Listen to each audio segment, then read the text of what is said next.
I thought I were great. Hello and welcome to the Bencher Movie Club. My name is Ben. I'm Charlie. I don't know what's going on with his voice. Charlie's obviously got a bit of a dodgy voice at the moment, so he's sounding a bit like Phil Mitchell. Today we're doing the movie Rita, Sue and Bob 2 from, is it 1986? 87?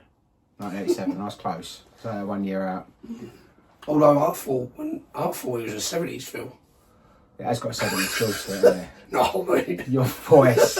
Right. Yeah, and it stars Michelle Holmes, who's in Good Night, Sweetheart. Are you putting that on? Oh, like, it's the only way I could get out. Michelle Holmes, who's in Good Night, Sweetheart, and Above Suspicion. You know them? Yeah, she was also in Coronation Street. She was a barmaid for a few years. She was in that. Yeah. Siobhan. Siobhan. There's my voice. Siobhan Finneran, who's in Downton Abbey and Happy Valley. Benidorm. And Benidorm. George Costigan, who's in Calendar Girls and Widows. George Costigan. There's Bob. No, he's also in Shirley Valentine as well. Yeah. You know, he's the dodgy couple. You know, like the ones that sort of Dougie and Jeanette. Yeah. Who sort of cling to Shirley Valentine. He's Dougie. Leslie Sharp, who's in The Full Monty and Priest. Yeah. And Colvinda Gur, who I recognise straight away.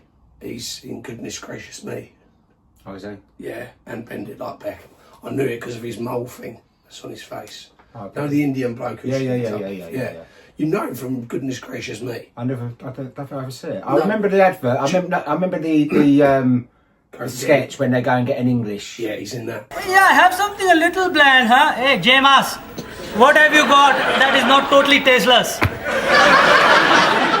The steak and kidney pie is only a little bit... There you go, Nina. Steak and kidney pea. Oh yeah, knocks me right up. I won't go to the toilet for a week. Nina, that's the point of going for an English. So, yeah, this is a film from 1987. Obviously, you'd never seen this film before, had you? No. So, is it what you expected? What was it? What did you think of the film? It's pretty much what I expected. Really? Filth. It was like really sort of grimy. It's quite appropriate my voice has gone like this. It's really sort of like common, grimy England. Yeah. You know, when people get nostalgic saying, oh, the good old days, I'd show them this and they'd go, oh, maybe not, because the shitholes they live in. And I mean, I liked the only parts of that which the aesthetically, like countryside bit looks beautiful, and the bit when they're in that cobbled street, like at a school outing. Yeah. But then when it shows you the old grey and derelict building and burnt out cars, you think, oh god, yeah. That is very 80s, actually. That was like Thatcher's 80s. Yeah, that is very 80s. You know, like I think we do forget a lot. It was like that, but yeah, it's a funny film. I think it's just really.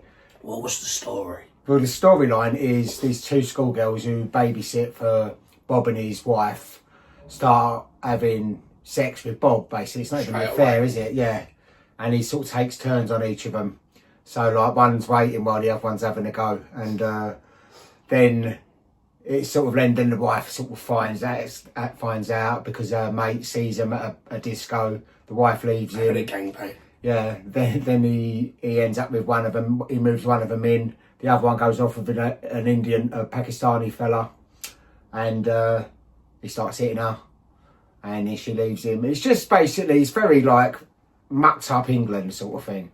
But I think it's a classic. I think it's just so funny. It's got some really funny little one-liners in it. It sort of reminds me, it's like a sort of like shameless version of a Mike Leigh play. It's got like a feel of a Mike Leigh play, but obviously a different kind of subject to what he would do. But it has got that kind of old 80s griminess to it that you forget because you colour the 80s in as though it was so colourful, because it was really colourful. Like look at my wall behind me. Like it was a very colourful decade, but there was a lot of darkness in the 80s as well, and a lot of buildings like that. You know, like where they live, like the council places, like no one had much, you know, and like you sort of you remember. Oh, hang on, yeah, maybe it wasn't so colourful as what we all thought, you know. But I still love the 80s anyway. But yeah, so what did you think of the film, then, Charles? Yeah, I mean, it's not sexy at all. Not that that's what I was expecting. But you know, like, you think, oh, blokes shaking the babysitters. Oh, yeah, it'd be all right.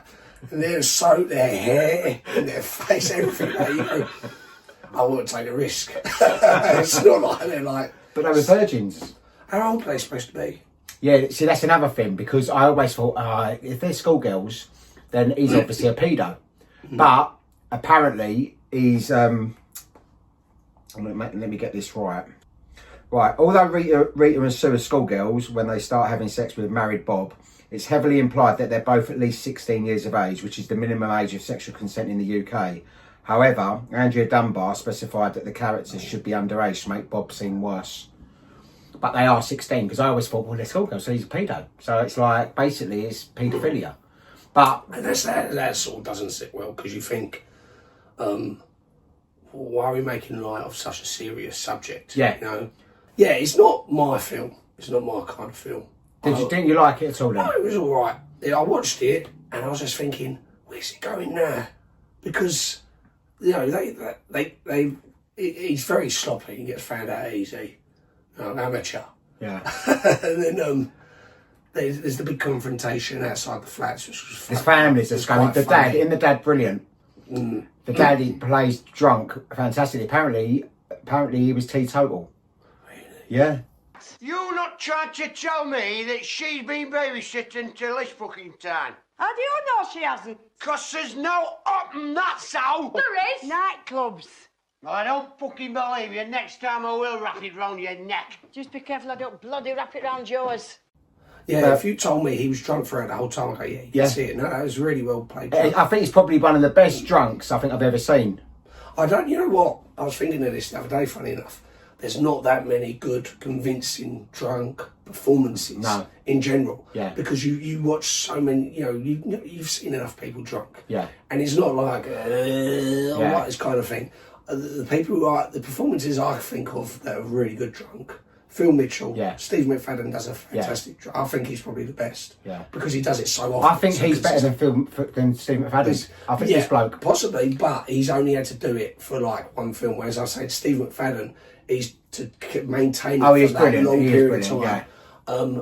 And Nicolas Cage in Leaving Las Vegas. Leaving Las Vegas, yeah, that's true. That's a really good drunk performance as well. Because some people can get into the problem of overplaying it. Yeah. And you just go, nah, that's a bit too much. But this one, it is quite over the top, but he is not at all. He's like a proper pisshead.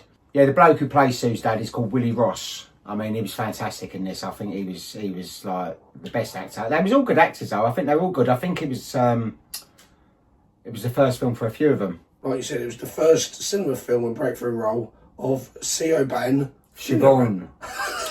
She should spell it properly then. That is how you spell Siobhan. I wouldn't spell it like that. Yeah, well, yeah, but that's how Siobhan is spelled. S-H-A. Yeah, well, that's why. V-O-N. Siobhan. Maureen Long, who had a non-speaking part in the film, was one of the few women to be attacked by the Yorkshire Ripper and survive. Okay. Do you know which one she was? No. Well, can't you Google it on your thing? Yeah. I don't say her name was. Your voice is terrible. I know.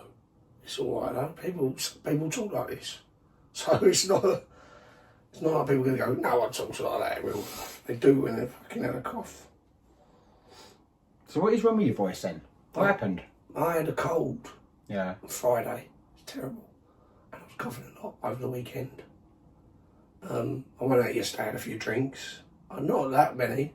And I remember even when I was talking to Adam just before he left, like at 11 o'clock last night, I was fine. And I've not spoken at all today. I've been taking medicine anyway. I've got some antibiotics. Maybe it's the antibiotics are working because I've had a cough for like 2 months. Lucky you're not an actress and you're going on stage tonight, isn't it? What an actress! What did I say that woman's name was? Yeah, Maureen Long. She was Rita's mother. Oh, really? Oh, Rita's mother? Oh, you don't see Rita's mother? You see Sue's mother, because she's raring, but you don't see Rita's mother. You must do, but she doesn't. When it goes through the house, she's got loads of brothers, isn't she, Rita? Yeah. When you see that bit, watch it again, and you'll see. You'll see her mum. Oh, okay. Oh. At least we know who she is now, then. Yeah. Yeah, no, I just thought I'd show you this film because I know it's completely different to the type of film that you're used to. I think the language in it as well, especially, is sort of would be quite offensive to a lot of people nowadays. You know, it's funny though they refer to sex as jumping. Are you going to jump me? Yeah. I think I might start using it. Didn't you think it was funny when they're sitting there having turns and then you can't get it up with the other one and they starts laughing? Listen, it is so basically just takes her knickers off and just gets in the car. It is funny. It's a funny film, but all I was saying was it's so sort of grimy. I felt dirty watching it. Yeah. I thought, I'm going to have a shower. And they are proper like when they're dancing in the 80s, you know, when they're dancing to Bananarama. Yeah. And it's like, that's proper 80s babysitting. That is like, that's all like teenage girls in the 80s. That is like what a lot of them was like. That's how I remember the 80s. That's like genuine 80s. Yeah. Like with their milkshake. Yeah. that is how you imagine, like, because you ain't got much entertainment, a song will be on and you'll be going, yeah. No, it is really sort of, it does sort of it's like highlight what the griminess of the 80s is like. It's like the unglamorous side of it. Yeah. Where people, like if people made a retro 80s thing now, it would focus more on things that people like. Yeah. Oh, everyone had these kind of haircuts and shit like that. But that the haircuts, that Rita's haircut is vile, isn't it? The mullet that she's got. She's got like, but everyone in it, no one, the fashion in it is the worst of the 80s. Yeah, even his wife. Now, she's a brilliant actress because she's in Priest. She plays that young girl's mother in Priest. And she's fantastic in that. And Leslie Sharp. In Full Monty, she's brilliant in Full Monty. Yeah, she's married to the fat bloke, isn't she? Yeah, Mark. I love it. I love her. Yeah, she's a good actress. She's a great actress. She's probably done the most successful out of all the ones in this. I think Siobhan Finneran has, because she's been in Downton Abbey. She was in Benidorm. She's always. In fact, Leslie Sharp might be roughly the same. She might be similar, but I think Siobhan Finneran has basically probably more bigger roles. Like, you know, she's in bigger things. I think that Leslie Sharp's a lot in dramas and stuff like that, which are really good, but, you know, not things like Downton Abbey, Benidorm. Yeah, but I mean, I'd rather be in like nothing against Benidorm, but as an actor, I'd rather be in one of these gritty sort of crime dramas. Yeah, Siobhan Finneran's in them crime dramas as well. She was in one with Jennifer Saunders, where Jennifer Saunders actually plays like a straight character in it for once and actually gets murdered, which is quite weird, because you always imagine Jennifer Saunders as like Ab-Fab and Bridget Saunders. So, but yeah, so you didn't like it that much then? No, I'm saying it's not for me. I enjoyed it enough. I could sit there and I watched it, but I just felt the whole time, I thought, any horrible how things are. I mean, there's certain aspects of it gives you a confidence boost as a lover, because you look and you think, he don't last long, does he? And then also, like, is he using the same condom twice? Yeah, I think That's so. disgusting.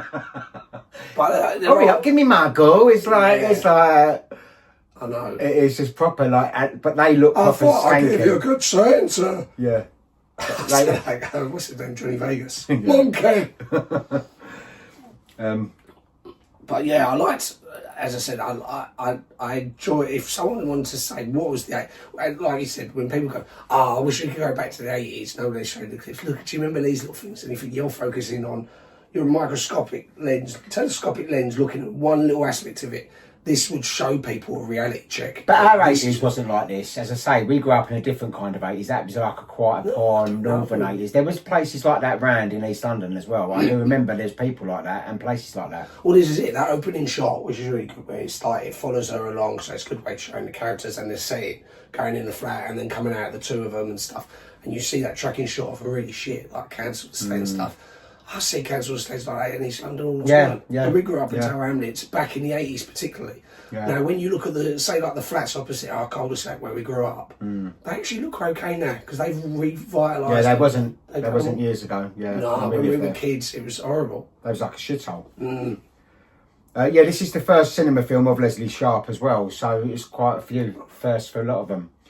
Yeah, and Andrea Dunbar based the story partly on her own life and on two raucous girls she overheard in the ladies' toilet in Keighley Market. So she actually sort of obviously listened to... Yeah. I mean, it's 100% believable. You hear about things like this all the time. And you think, what kind of people get up to that? And or like, in my head, I'm thinking, if I was a married man and I was sleeping with babysitters, I mean, obviously they'd have to be of age. I'm not into all that stuff. They'd probably be like 17, 18 maybe. But they'd have to look like women to me. They'd have to look really sexy and feel, fuck, I couldn't help myself. She looks so gorgeous. You look at them and you think, oh, even if you hadn't had sex in years, you'd go, no. Take your knickers off. Do I have to? I can't do nothing with them on, can I? Can't I just put them halfway down? You won't be able to move. I tell you what, I'll take them off on one leg. Yeah, unfortunately, all the lead actors are from Lancashire, thus having completely the wrong accents. Only the mother appears to be from Yorkshire. So that's where it's sort of based. Right. No, I know this as well. This is my observation. There's like 3, from like looking to think, there's 3, apart from the opening, the song, Rita and Sue and Bob too. The songs that are in it, you got Gangbang, Black Lace, House of Fun Madness, and More Than Physical, Bananarama. Every one of them songs is well picked because they are to do with the story. Because you got, obviously House of Fun is about a young boy getting condoms, about to have sex for the first time. You see that literally just before they are about to have sex for the first time. And he gets the condom, he's explaining to him what a condom is. Yeah. So that was interesting. When it's got the gangbang bit, you think, well, obviously that's what they're up to all the time. He's having having them both. And obviously More Than Physical with Bananarama is about something, it's they're now slowly talking, they just start talking about, but I'd be with him. Yeah. You know, I don't care. I think, I never noticed that before, really. Yeah, no, you're right. I like that they all ended up together, actually. Even though I thought it's a bit of a dodgy message, because you think, yeah, you know what, I might cheat on my missus, even though I've got kids, because I'll end up with both of them. You know, what could go wrong? And I liked how it ended with them, because I was thinking, what's going to happen? Because there were so many scenes with the Pakistani boy outside saying he's going to kill himself and then giving them the water. He's like a right little rat, isn't he, though? Yeah. Proper little weasel. He's really believable, though. Yeah, but this is the thing. You could sort of, when they first get together, you think, they're going to be good together, because he's very sort of, do you mind if I put my arm around you? Yeah. He's going to treat her really good and stuff.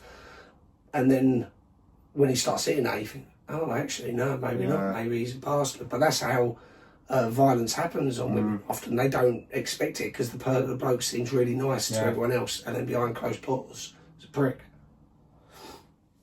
Yeah, Siobhan Finneran and Leslie Sharp would later co-star in Clocking Off in 2000. I think that's another drama. But they're both really good. Both of them two are really good, so I bet that's quite good. I've heard of Clocking Off. Well, also, Siobhan Finneran and George Costigan were both in Happy Valley. Oh, okay. So Happy Valley's good. Yeah. Yeah, Siobhan Finneran plays the sister of Sarah Lancashire. And all 3 of them were in Emmerdale in the 90s. Well, all of them? All 3 of them, yeah? All 3 of them were since the 1990s, all 3 of them have been in it. Well, because I know she was in Corrie. I remember the blonde one, Michelle Holmes. She was definitely in Corrie. I don't know what her character was called, but she did work behind the bar. I think she was called Tina. Got a feeling she was called Tina, but she was like in the 80s or maybe early 90s, like maybe Bette Lynch times. Michelle Holmes turned down the opportunity to play the regular character of Carmen in the BBC's wildly successful sitcom Bread in order to play Sue. Oh, okay. Well, that was a big sort of... I think she made the right choice personally, because I prefer films over TV anyway. Films last. And also, films, because very few comedies carry through. I mean, through the decades. Bread was alright, but I don't think it's aged as good. It ain't like Fools and Horses or 40 Towers. No, I never liked Bread. I remember watching it and Mum going, "Oh, it's funny." It started off alright. I think it just sort of fizzled off a little bit. I think the jokes are very limited. It was always like she's a tart, that kind of thing, like Lilo Lil, and it was okay, but. It started off good, but I just think, I think they started changing characters in it, and it's sort of, it didn't. It was alright for its time, but as I say, it didn't carry through like a lot of them have. Were Black Lace big before this?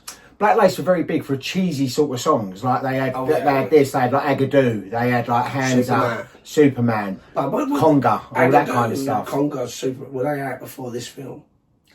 Yes, they would have been. They would have been. But Black Lace, this song wasn't actually a Black Lace song. Black Lace sang this song for the film. Okay. So they done this song for the film. It was someone else's song, but they done it because it's a very very Black Lace kind of sounding song. But Black Lace was quite sort of PG. Like they weren't talking about gangbangs and stuff like that. But that's why it's quite funny because it's the opposite. Because they were like, Black Lace is the kind of like record you put on a kids' party in the 80s. You know, kids game. Yeah, I don't think it would have gone down too well. Do people actually dance to the gangbang song like how they dance in this? I don't know. It's sort of like a conga thing, and then but you would do, wouldn't you? But I've never heard it played at a party. No, but this is the thing. If they played it at like a family party, you go, I'm doing that. That's my aunt. Yeah, my sister, my cousin. Yeah. But Alan Barton, the lead singer of Black Lace, who was obviously featured in the nightclub scene, he died in a coach crash in 1995. And he was also in the band Smokey. Okay. I didn't know that. I didn't know that. But so long ago as well, mid-90s. 95, yeah. Coach crash, terrible. Coach crash as well. So that's like a car crash, you sort of think, well, you've got no escape out of it. Coach crash, you think, because I don't know. I just don't back then, I mean, some coach drivers would take liberties and they would be bombing it up the motorway. Oh, didn't. I'm not saying that's Bucks Fizz, didn't they have a serious coach crash that basically put one of them I think it was a coma for a while, and then when he come back out of it, I think he was. It was basically life and death. It was like a Bucks Fizz, I'm sure, at their peak. Something like that happened with a crash. Maybe their tour bus or something like that. Well, what you just mentioned, I've got here. The group Black Lace performed the song Gangbang in the film. The song was originally performed by British cabaret entertainer Kim Cordell as We're Having a Gangbang. Her live version was released as a single in the UK a decade earlier than the film was made. It was recorded in the Amsterdam bar Huddersfield, Yorkshire, the county where Rita, Sue and Bob 2 is set. Okay. Andrea Dunbar, the writer of the film, died in 1990 of a brain hemorrhage in the Beacon pub a few years after it had been used as the location for the dad stumbling out of the pub at the beginning. Oh, that pub, so she died there. That's weird. So, would you recommend this film to anyone? Apart from someone who wants to see the grimy side of the 80s? Yeah, there are certain people, certain generations, I think, if they're into that kind of thing. I mean, I've never really watched many Carry On films. This ain't like Carry On film. Carry On films are a lot more innocent. What about the Confessions of a Emmanuel? Oh, Confessions, of a window cleaner and stuff like that. It's to be more in that category. But I mean, I also think it's realistic. I think it's sometimes that's why it's bad, because it is quite realistic, and you know that kind of thing probably happens a lot. Because I think all their reactions are realistic. You know, sometimes you watch a film, well, I wouldn't do that. You know? Like the dad's angry, but he's not a big enough man to sort of really do much about it. No. You know, the mum's sort of angry. Oh yeah, well you talk to me like that, but you think I can believe the characters. Yeah. They're very believable. So if someone's like, as I said, the only time I could think of recommending it was if someone said, "What's 80s was brilliant." I say, "Watch this. That is what the 80s was." It is like a classic. It's proper. It's a proper cult film, though. This is like a proper cult classic. It's so loved by so many because it is just so grimy and vile and realistic in ways, you know. And it sort of just shows a mirror up to society, you know, in them days. Well, Andrea Dunbar disowned the film after director Alan Clarke amended her original ending to show Bob get the girls. So obviously her original ending, he doesn't. Local residents of Bradford's Buttershore estate, where Dunbar still lived, were enraged by its downbeat representation in the film. Well, you would be, wouldn't you? Yeah, don't show us how it really is. I mean, most of the places in it look derelict. Like the house, when you go to Sue's house, you can believe that's a proper 80s house where there's nothing there, and there's, this one's writing on the homework of this one, and they're like, oh, lend me your clothes, lend me this. It's like a proper family house. I don't think it weren't a really talented set designer. It was someone found these places and went, God, this looks horrible. This is where we should shoot it. That's where so those places existed. It's not like they went, oh yeah, we made your estate look really shitty for the film. No, it already looks shitty. See, I like the bit, you know when they're doing the school trip and then she slaps that girl She looks like she proper slaps her. Yeah, I suppose. You know, when you see her face afterwards, she's got like a bit of a red mark. Like when you look at it, maybe she does. She looks like she properly slaps her, like hard as well. During the mess argument in the street, Paddy shouts, "Send 'em up Manningham Lane," in reference to Rita and Sue. At the time the film was made, Manningham Lane, Manningham Lane, a major thoroughfare in Bradford, had a reputation your voice, as man. an area for street prostitution. So that's why it's that was a reference. I could have had a part in that film. Well, who would you like to play? Would you like Send them up Manningham Lane. I like the old bloke on the balcony laughing because you would be pissy because you don't have much entertainment. No. So seeing a big Barney outside, you go, yeah, go. But I like that. It's like, you know, that was typical of that sort of time as well. Like the big sort of rows in the street with the families and all this, and everyone's just looking. Yeah. What the fuck have you been up to? Pinching husbands, that's what. What have I told you, you dirty little bastard? What have you been saying? I haven't said no. That's what you get for mixing with sluts like her. You tell her! Go on, Sue! No. Well, I'm glad you watched it. Yeah, listen. Would you recommend it to Lily? No, not in the slightest. And there's, no. No, I wouldn't. I mean, it's a caricature in some ways, but no.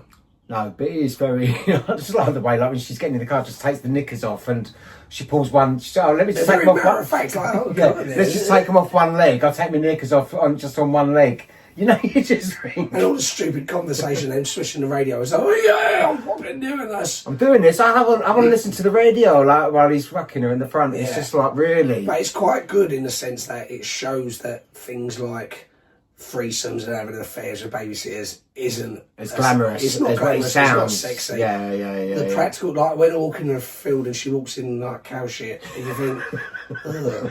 And she's like waving in his face. Fuck off. Take your shoe off, wipe it on grass. Dirty pissing cow. Have to watch where you're walking next time. But proper chabby, isn't it? It does feel realistic. Yeah. Oh, I love it. I think it's a fantastic film. I think it's just.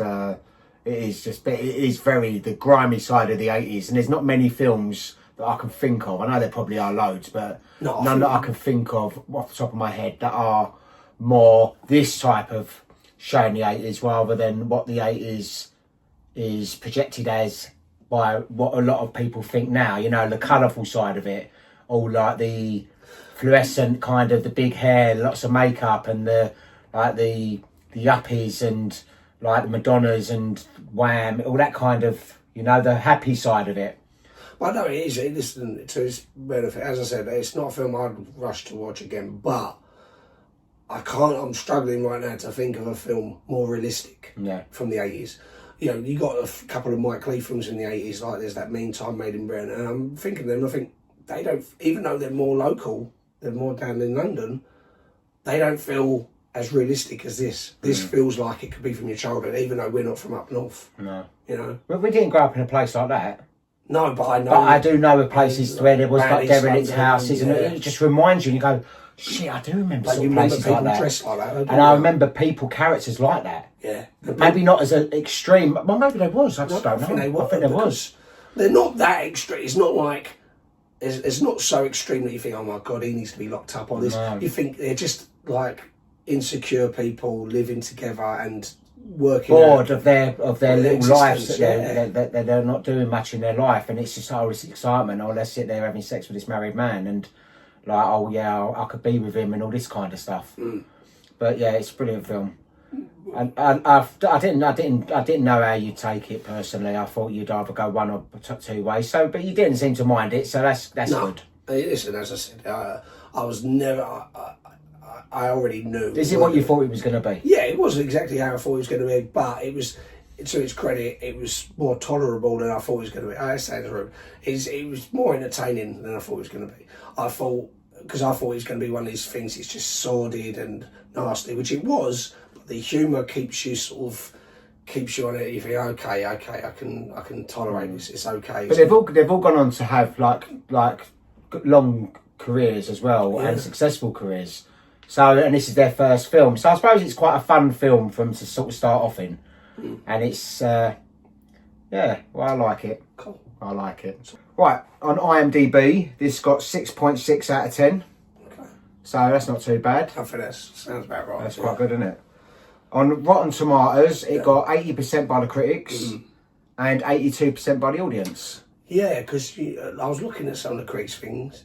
The funny thing is, there's loads of critiques on this, say, stateside as well. Like Roger Ebert, who's arguably the biggest film critic ever in America, and I think he gave it 3 out of 4. And you think, I can't imagine Americans watching this and understanding or getting it, because it's not their culture at all. No. And there's nothing to reel them in. There's no big name, you know. But I suppose this is the equivalent of like trailer parks over there. So them kind of, well, not maybe, I'm not generalising, but you know, like the sort of more poorer communities maybe. Yeah. I don't know, trailer parks, they are probably the poorer communities, aren't they? Yeah, but what he observed as well, this critic, he's saying about how what he liked about the film was that it didn't sort of try to make it a moralistic story. You know, it didn't say as if like, if you do this, this is going to happen. I mean, it shows you the stuff happening, but then it just, no, okay, sometimes this stuff happens. Doesn't mean necessarily someone's evil, or it doesn't mean they're going to end up, because they could have turned Bob out on the street, derelict, I don't know what's, he keeps the house. Yeah, that's funny. He keeps the house and the wife and the kids move out. Yeah. So I don't understand why that is. I mean, she took her furniture, but where to? But yeah, okay. And yeah, so it was the budget. I can't find anything about the budget apart from it cost £800,000 to make, and it said it made 993,000 on Wikipedia. Because it probably didn't have a wide cinema release. Yeah, so it only made like 133,000. I'm sure it would have done more than that, because it is like a cult classic. Maybe as well. over time it might have done. Yeah, it's hard to sort of probably find things on films like this, because it is such a low budget film and it is such a kind of cult kind of film. It's very sort of, yeah, it's hard to find it all out. Yeah, so, well, that was Rita, Sue and Bob 2. I haven't seen the first one. No, this is Rita, Sue and Bob 2, not 2, it ain't a sequel. Funny they never made a sequel. I could have made, but then again it wouldn't have worked. It's the one-off story. Yeah. You know, Full Monty, they made the sequel series, and I thought, I was never crying out for that. No. I don't even think I watched that. I think I might have watched about 5-10 minutes of it, and I thought, no, this ain't working for me. Original. No, and that's fantastic, the original, and it ends brilliantly. Perfect ending. And it's like it all comes together, and it's just like the dance at the end, and that's it. That's how it should have ended. So, you know, because they was going to make a sequel to Long Good Friday at one point. Yeah, well, I'm glad they've never done that, because that's one of the best endings of a film. And you know, his acting in that is amazing. And this would have ruined the end of that, because how it starts, the sequel was going to be, as he's getting driven along by RA, a van pulls up, kills the RA men and saves him. Anything? No. Stupid. The ending of that film is brilliant, because you know he's going to die, and he knows he's going to die, and it's all the emotions going through his eyes. The acting at the end of that film is fantastic. Bob Hoskins is a brilliant actor, and that's probably his best acting in that film, I would say, wouldn't you? Possibly. Was that his breakthrough role? Yeah. Yeah, I thought so. Because there was that, and then he had Mona Lisa, which he Oscar nominated for, and everyone thought he was going to win it, and then he lost. He won the Golden Globe, and it was like, yeah, Bob's got it. And then he went into like things like Roger Rabbit and Mermaids and stuff like that as well. Dan Hook, yeah. So he had a good career. Yeah, like I said before, he could have been even bigger if he'd got the Al Capone role in Untouchables. Right, so next week then, Charles, what are you going to suggest for, what are you watching next week? It's very similar to Rita and Sue because it made me think of it. I thought, well, this is clearly a remake of Casablanca. So I'm going to watch. Because in that, you got the love triangle as well.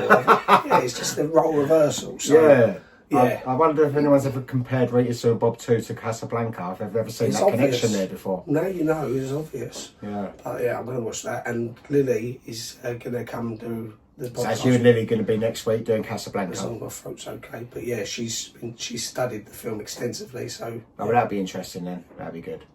All right then. Well, thank you for listening, and please like, subscribe and share, and we will Charlie and Lily will catch up with you next week. Yeah. See you later. Bye-bye. Yeah, bye-bye. Do you know what an add-on is? Yeah.